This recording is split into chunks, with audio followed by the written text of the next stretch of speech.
The bustling lobby of the Grand Plaza Hotel sparkled with its usual grandeur on a crisp autumn morning. Crystal chandeliers cast dancing patterns across marble floors, and the sweet scent of fresh flowers filled the air. It was just another ordinary day, or so everyone thought, until Sarah Chen pushed through the heavy glass doors. Sarah wasn't what most people expected to see at a five-star hotel. Her straight black hair was tied back in a simple ponytail, and she wore a plain navy blazer that had seen better days. The worn backpack slung over her shoulder looked out of place among the designer luggage being wheeled around by other guests. But there was something in her eyes, a quiet confidence that most people missed at first glance. Behind the polished reception desk, James Miller adjusted his perfectly knotted tie and straightened his name badge. He'd worked at the Grand Plaza for 5 years, and he took pride in maintaining what he called the hotel's prestigious atmosphere. As Sarah approached, he didn't bother to hide his disapproving once-over, his lips curling slightly at the sight of her scuffed shoes. The morning had been particularly stressful for James. A wealthy regular guest had complained about their room service, and his manager had given him an earful.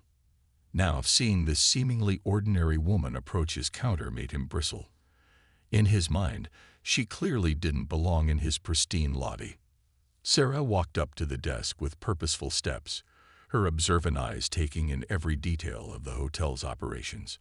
She noticed how James greeted the well-dressed businessman ahead of her with a brilliant smile and excessive courtesy. When it was finally her turn, the transformation in James's demeanor was dramatic. His warm smile vanished, replaced by a cold, dismissive stare. "How can I help you?" he asked, his tone suggesting he'd rather not help at all. His fingers drummed impatiently on the marble countertop as Sarah pulled out her wallet. What James didn't know was that Sarah had spent the past week secretly visiting various hotels in the chain, gathering first-hand experiences of their service quality. She'd risen from a hotel made to CEO through sheer determination and brilliance, and she never lost touch with what it felt like to be judged by appearances. As Sarah opened her mouth to speak, James was already formulating ways to turn her away. Little did he know, this interaction would become a turning point not just in his career, but in the entire hotel's culture.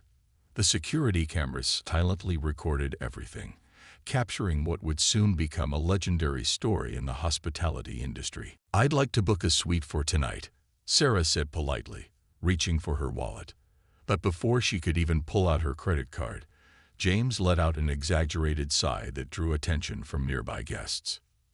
"Ma'am," he said loudly, emphasizing each word as if speaking to a child, "our suites start at $800 per night." He paused deliberately, eyes flickering to her worn backpack. "Perhaps I could suggest the Budget Inn just down the street. Their rates are more suitable for certain guests." The lobby fell into an uncomfortable silence. A couple checking out at the next counter stopped mid-conversation to watch. Sarah noticed how the bellboy by the elevator winced at James's words, and how a cleaning lady shook her head disapprovingly while pretending to dust nearby plants. "Price isn't an issue," Sarah replied calmly, though her cheeks had flushed slightly. She'd faced similar prejudice countless times during her rise from housekeeper to executive, but it still stung. "I'd like to speak with your manager, please." James's laugh was sharp and theatrical. "Oh, I'm sure you would." He leaned forward across the counter, voice dripping with sarcasm. "Listen, we get people like you all the time. Coming in here, thinking you can make a scene and get upgraded to better accommodations. This isn't that kind of establishment." A small crowd had gathered now, some guests recording the scene on their phones. Two junior staff members whispered urgently to each other, one frantically typing on her phone. They recognized Sarah from the company newsletter, but James was too caught up in his performance to notice their distress. "People like me," Sarah repeated quietly, pulling out her phone. "And what kind of people would that be, Mr. Miller?" She glanced at his name tag, making a note in her phone. "The kind who clearly can't afford to stay here," James sneered, gesturing at her outfit. "Now, unless you'd like me to call security, I suggest you try your luck elsewhere." We have standards to maintain." The tension in the lobby was palpable. A businessman in an expensive suit stepped forward, about to intervene, but Sarah raised her hand slightly, stopping him. She could handle this. She'd handled much worse on her way to the top. Besides, what was unfolding would prove to be a valuable lesson for everyone watching, especially James. What James didn't realize was that with each condescending word, each dismissive gesture, he was digging himself deeper into a hole that would soon become impossible to escape. The storm that was about to break would reshape not just his career, but the entire hotel's approach to customer service.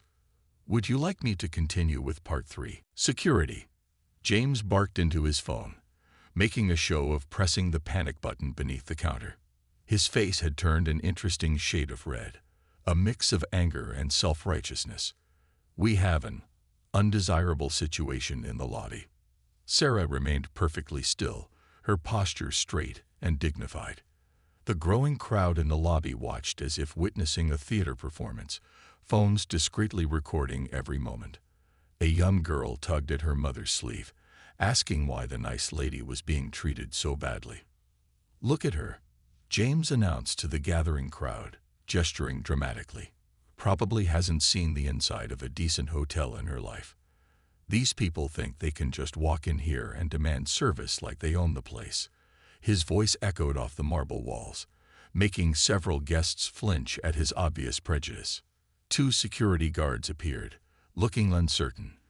They'd been briefed about a VIP inspection this week, and something about this situation felt wrong. One of them, Mike, a veteran officer who'd worked at the hotel for 15 years, recognized Sarah immediately. His eyes widened in horror. "Mr. Miller," Mike started, trying to interrupt, but James was too far gone in his tirade. "Out. Get her out," James commanded, pointing toward the door like a character in a bad movie. "And make sure she understands that the Grand Plaza Hotel doesn't cater to." He paused for dramatic effect, looking Sarah up and down one more time. Street people. The lobby had grown so quiet you could hear the gentle splash of the decorative fountain in the corner. A group of staff members had gathered near the concierge desk, some with their hands over their mouths in shock. The head housekeeper, Maria, who'd been with the hotel for 20 years, was frantically trying to catch James's attention, waving a company newsletter in her hand. Sarah calmly took out her phone and started recording. "Please, continue, Mr. Miller," she said softly.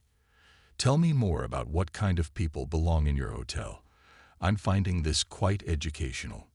There was something in her tone that finally made James hesitate, a quiet authority that made his certainty waver for the first time. But it was too late. The damage was done, and the next few moments would shatter James's world in ways he couldn't imagine. The senior manager was already rushing across the lobby, his face pale with recognition and horror at what he was witnessing.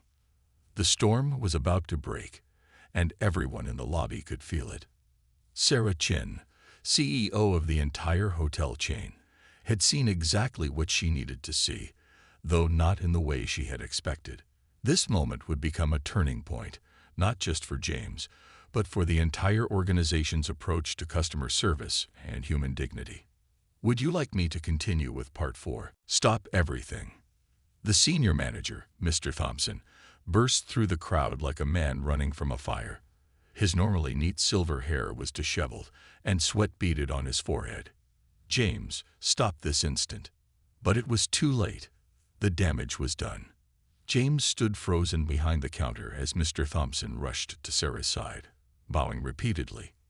"Ms. Chen, I am so terribly sorry. I just received the email about your inspection visit.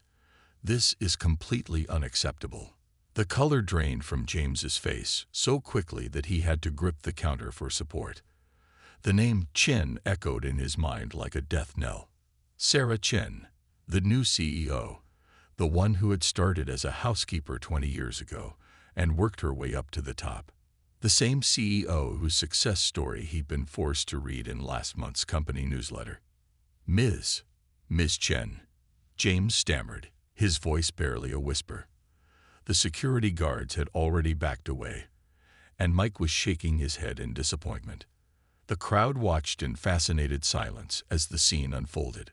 Sarah pulled out her corporate ID and placed it on the counter with a soft but decisive click.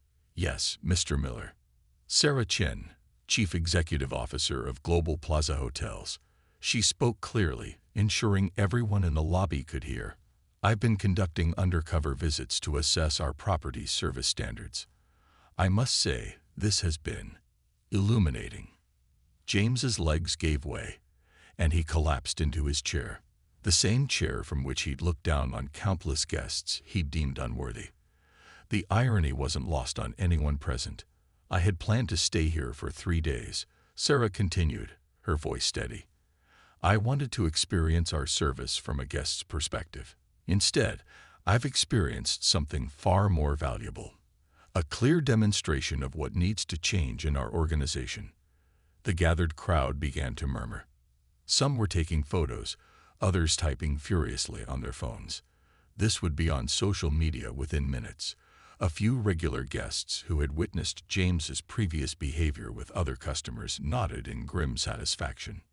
"Mr. Thompson," Sarah turned to the senior manager, who was still apologizing profusely, "please gather the entire management team in the conference room. It seems we have some urgent matters to discuss." Her words hung in the air like thunder before a storm, promising significant changes to come. "Would you like me to continue with part 5? The emergency management meeting started 15 minutes later in the hotel's largest conference room. Sarah sat at the head of the table, her worn backpack placed deliberately in front of her. Her phone, still recording, lay next to it. The tension in the room was thick enough to cut with a knife. James sat at the far end, looking like a man attending his own funeral. His perfectly pressed uniform now seemed to mock him. The polished name badge that he'd worn so proudly felt like a weight around his neck. Other staff members kept their distance, as if his disgrace might be contagious. "Let's review what happened," Sarah began, playing back the lobby recording. James flinched at every cruel word, every condescending gesture. Seeing himself from this perspective was like watching a stranger. A terrible, arrogant stranger he couldn't believe was himself. The housekeeping staff, invited to join the meeting, shared similar stories. Maria, the head housekeeper, spoke about guests who'd been turned away because of their appearance. The bellboy mentioned how James would assign newer staff to serve less prestigious guests. With each revelation, the true extent of the problem became clearer. "I started as a housekeeper," Sarah said, her voice cutting through the confessions. "I cleaned rooms, changed sheets, and scrubbed toilets. I wore clothes from thrift stores and carried a backpack just like this one." She patted her worn bag. "I worked my way through night school, took every training opportunity, and eventually earned my MBA. But I never forgot what it felt like to be judged by my appearance." Mr. Thompson dabbed at his forehead with a handkerchief. The hotel's reputation could be seriously damaged if this story got out.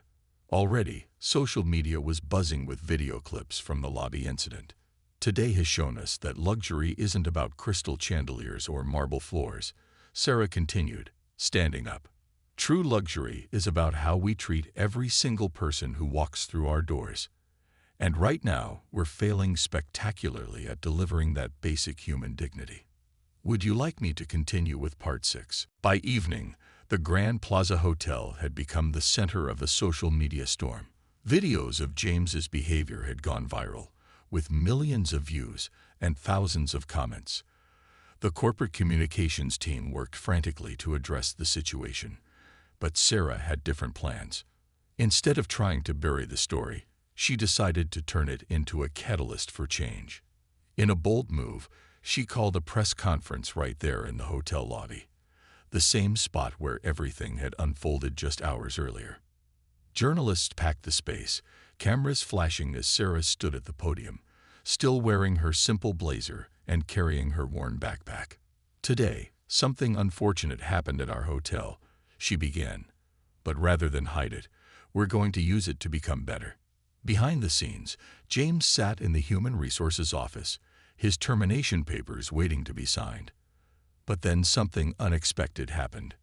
Sarah walked in, dismissed the HR manager, and sat down across from him. "Why did you do it?" she asked simply, her voice neither angry nor accusing, just curious.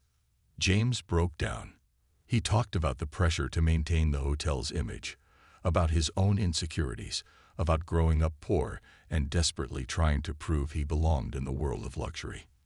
As he spoke, tears streamed down his face, smudging his perfectly pressed shirt.